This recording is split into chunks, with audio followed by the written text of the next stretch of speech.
नमस्कार दोस्तों, quantum mechanics की लेक्चर सीरीज में doctor Arvind Sharma, associate professor in physics, government Dungar college Bikaner, आपका फिर से स्वागत करता हूं। पिछले लेक्चर में हम हाइजेनबर्ग के अनिश्चितता सिद्धांत को पढ़ रहे थे, जिसको हमने समझा। आज के लेक्चर में हाइजेनबर्ग अनिश्चितता सिद्धांत को प्रायोगिक रूप से किस तरह से जस्टिफिकेशन किया जाता है, ये हम देखेंगे। इसके लिए तो फेमस एक्सपेरिमेंट्स जो है ये यहाँ हम डिस्कस करेंगे। हाइजेनबर्ग अनिश्चितता सिद्धांत को प्रायोगिक रूप से सिद्ध करने के लिए दो प्रमुख प्रयोग जो हैं समझाए हुए हैं, जिसमें सबसे पहले आता है observation of position of electron. Observation of position of electron using gamma ray microscope. इसमें हम कंसेप्चुअल माइक्रोस्कोप यूज में लेते हैं, जिससे इलेक्ट्रॉन की पोजीशन का प्रेक्षण किया जाता है, ऑब्जर्वेशन किया जाता है। दूसरा प्रयोग है diffraction of electrons at a narrow slit. किसी नैरो स्लिट पे जब इलेक्ट्रॉन बीम इंसिडेंट होती है, आपतित होती है, उसका डिफ्रैक्शन होता है, उस पैटर्न से अनिश्चितता सिद्धांत को सिद्ध किया जाता है। सबसे पहले हम लेते हैं observation of position of electron using conceptual gamma ray microscope experiment को। ये एक्सपेरिमेंट्स जस्टिफिकेशन के लिए है। अनिश्चितता सिद्धांत को किस तरह से इलस्ट्रेटिव एक्सपेरिमेंट से हम समझा सकते हैं, उसका जस्टिफिकेशन कर सकते हैं। इन एक्सपेरिमेंट में महत्वपूर्ण बात क्या है, इन प्रयोगों में वेव पार्टिकल, वेव नेचर और पार्टिकल नेचर, तरंग और कण प्रकृति की अन्योन्य क्रिया को समझाया हुआ है। इन प्रयोगों में क्या कंसेप्ट काम में लिया है? इन प्रयोगों में कंसेप्ट काम में लिया है कि वेव नेचर और पार्टिकल नेचर का किस प्रकार से इंटरेक्शन होता है। तरंग प्रकृति और कण प्रकृति की अन्योन्य क्रिया को काम में लेते हुए इन प्रयोगों को समझाया हुआ है। महत्वपूर्ण बिंदु है, इसे ध्यान देंगे आप। आइए अब पहले प्रयोग को अपन समझते हैं। पहले प्रयोग में सपोज कर लीजिए कि यहाँ इलेक्ट्रॉन स्थिर अवस्था में रखा है और इस इलेक्ट्रॉन पर फोटोन आपतित हो रहा है, जिसकी वेवलेंथ लैम्डा डैश है। h को लैम्डा डैश आपके यहाँ पर इसका मोमेंटम हो गया, और यहाँ से जब इलेक्ट्रॉन से टकराता है, उसके पश्चात जो वो स्केटर होकर किसी डायरेक्शन में जा सकता है। अब हमने एक कंसेप्चुअल माइक्रोस्कोप को यहाँ ऊपर लगा दिया। यहाँ इसका अभिदृश्यक लेंस है, लगा हुआ है अभिदृश्यक लेंस। कंसेप्चुअल माइक्रोस्कोप उन्हीं फोटोन को ऑब्जर्व करता है जो इन दो डायरेक्शन के बीच में है। जो कोणनुमा आकृति बन रही है, इसके बीच में अगर स्केटर हो रहा है, डिफ्रैक्ट हो रहा है, तब कंसेप्चुअल माइक्रोस्कोप इसे डिटेक्ट कर सकता है। यहाँ पर अल्फा जो है ये सेमी एंगल है, हाफ एंगल को अल्फा लिया गया है, जो आपके अभिदर्शक लेंस इस बिंदु पे बना रहा है, उस कोण के अर्ध कोण को अल्फा लिया गया है, हाफ एंगल को, जिसे हम यूज लेंगे। माइक्रोस्कोप की जो लिमिट ऑफ रिजोल्यूशन होती है, लिमिट ऑफ रिजोल्यूशन मतलब ऐसे मिनिमम दूरी जिसको वो मेजर कर सकता है, न्यूनतम दूरी जिसका मापन माइक्रोस्कोप के द्वारा हो सकता है, वो लिमिट ऑफ रिजोल्यूशन कहलाती है। और यहाँ लिमिट ऑफ रिजोल्यूशन का फॉर्मूला होता है delta x equal to lambda upon 2 sine alpha. Delta x equal to lambda upon 2 sine alpha, अर्थात इससे कम दूरी का मापन माइक्रोस्कोप नहीं कर सकता। अर्थात इससे कम दूरी अगर आएगी तो उसमें अनिश्चितता रहेगी। दैट मीन्स इलेक्ट्रॉन की पोजीशन में जो मेजरमेंट है, स्थिति का जो प्रेक्षण है, उसमें अनिश्चितता कितनी है? Delta x, uncertainty in position of electron, lambda upon 2 sine alpha, जो लैम्डा पे डिपेंड कर रहा है और अल्फा पे डिपेंड कर रहा है। इसके पश्चात मोमेंटम में अनिश्चितता अगर अपन देखें तो इंसिडेंट फोटोन आ रहा है, और अगर हम यहाँ देखें कि ए बिंदु ये है और बी बिंदु, डायरेक्शन में, ए दिशा में जो इलेक्ट्रॉन जा रहा है उसकी मोमेंटम के लिए अगर अपन इक्वेशन देखें तो h upon lambda dash plus h upon lambda second, A direction.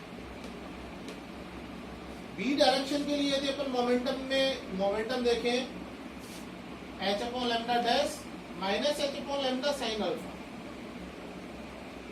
X A और एक्स बी। इलेक्ट्रॉन अगर ए डायरेक्शन में जा रहा है और बी डायरेक्शन में जा रहा है तो अधिकतम बाउंड्रीज जो है, दोनों एक्सट्रीम बाउंड्रीज हमने ली है और इन बाउंड्रीज के बीच में जो मोमेंटम है पी एक्स ए और पी एक्स बी, तो जो मोमेंटम में अर्थात जो संवेग में अनिश्चितता है वो इन दोनों के अंतर के बराबर होगी, जो आता है 2h upon lambda sine alpha. हमने इस प्रयोग में इलेक्ट्रॉन की स्थिति में अनिश्चितता, संवेग में अनिश्चितता दोनों को निकाला और दोनों का प्रोडक्ट जो होता है वो अगर अपन देखें तो h के बराबर है, अर्थात ये टर्म जो है ग्रेटर देन h², अर्थात हमारा जो प्रयोग है, इस प्रयोग का जो परिणाम है, ये परिणाम हाइजेनबर्ग अनिश्चितता सिद्धांत की सहमति करता है, अर्थात उसका जस्टिफिकेशन करता है, उसके लिए इलस्ट्रेटिव एक्सपेरिमेंट है। दूसरा प्रयोग आता है diffraction of electrons at a narrow slit, diffraction of a electron at a narrow slit. इसमें आपतित इलेक्ट्रॉन जो है वो इलेक्ट्रॉन पुंज के रूप में होता है और जो नैरो स्लिट होती है, सिंगल स्लिट है, वहां से इलेक्ट्रॉन बीम जो है वो डिफ्रैक्ट होती है। यहाँ जो अभी अपन ने एक्सपेरिमेंट पढ़ा है इसमें जो इंसिडेंट फोटोन था वो वेव फॉर्म में है और जो इलेक्ट्रॉन है वो आपके पार्टिकल फॉर्म में, अर्थात वेव और पार्टिकल का इंटरेक्शन है। अब बात आती है diffraction of electrons at a narrow slit. Suppose कर लीजिए कि इलेक्ट्रॉन बीम आपके सिंगल स्लिट पे और यहां से उस दूरी पे स्क्रीन रखी हुई है। अगर स्लिट नहीं होती है तो इलेक्ट्रॉन बीम स्ट्रेट चली जाती है और स्लिट के कारण से इलेक्ट्रॉन बीम का डिफ्रैक्शन होता है और ये डिफ्रैक्शन पैटर्न जो है हमें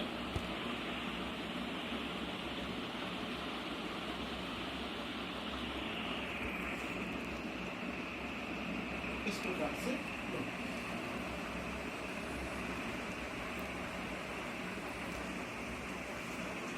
यहाँ जो फर्स्ट मिनिमा है, ये एंगल हम यहाँ थीटा ले रहे हैं, यहाँ आपके पास में है इंसिडेंट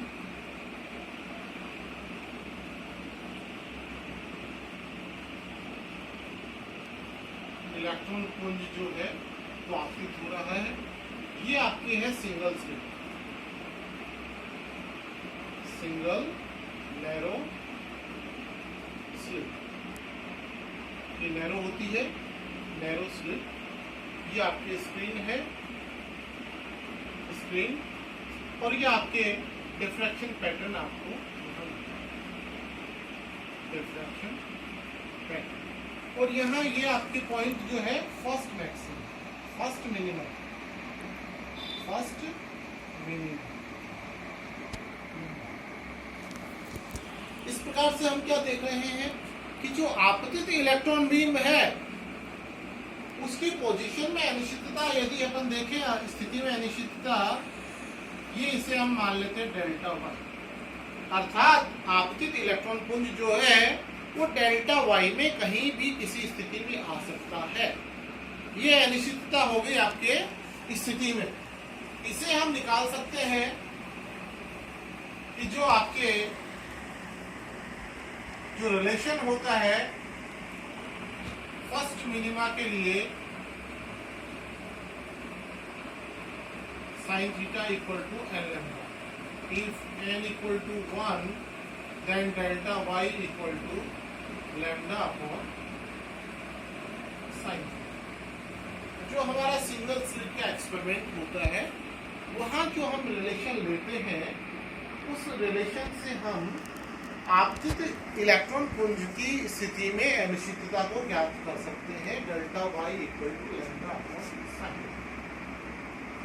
ये अनिश्चितता इलेक्ट्रॉन की स्थिति में है। अब यहाँ मोमेंटम की अनिश्चितता यदि देखें, सपोज कर लीजिए कि इनिशियली मोमेंटम जो है वो था c, इस डायरेक्शन में हो जाएगा p sin थीटा और इस डायरेक्शन में हो जाएगा माइनस p sin थीटा। अर्थात मोमेंटम में जो अनिश्चितता है उसे यदि हम ज्ञात करना चाहें तो डेल्टा p इक्वल टू हो जाएगा p sin theta minus minus p sin theta equal to twice p sin theta. अनिश्चितता सिद्धांत के अनुसार ये पी वाई है, पी वाई वाई डायरेक्शन में, हम एक्स डायरेक्शन में नहीं ले रहे हैं। यहाँ स्थिति चूंकि वाई डायरेक्शन में है अतः मोमेंटम भी हम वाई डायरेक्शन में ले रहे हैं। जिस दिशा में स्थिति होती है उसी दिशा में मोमेंटम का मेजरमेंट एक ही क्षण पर समकालिक रूप से हम प्रिसाइजली एक्यूरेटली नहीं कर सकते हैं। यहाँ से delta y delta p y equal to lambda upon sine theta into 2p sin theta equal to twice p lambda। De Broglie relation, de Broglie hypothesis से द ब्रोगली के अकॉर्डिंग लैम्डा इक्वल टू होता है h upon p। This implies lambda p equal to h।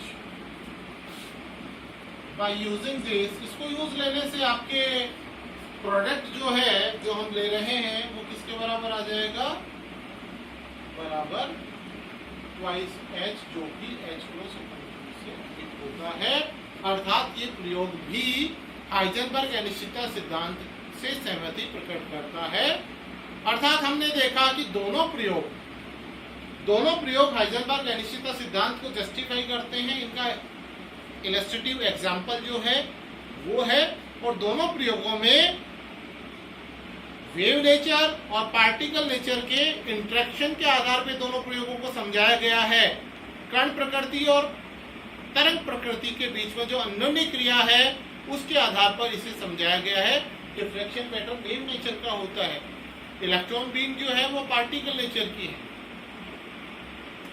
तो इस प्रकार से हमने क्या देखा कि हाइजेनबर्ग अनिश्चितता सिद्धांत के अनुरूप जो अनिश्चितताएं होती हैं वो अनिश्चितताएं नेचुरल होती हैं, नैसर्गिक होती हैं, किसी प्रयोग के कारण नहीं होती हैं, और ये मैटर वेव की जो ड्यूअल नेचर है उसके कारण से प्रकट होती है। अर्थात नेचुरल है ये और ड्यूअल नेचर के कारण से प्रकट होती है। धन्यवाद दोस्तों, हम फिर मिलेंगे। धन्यवाद।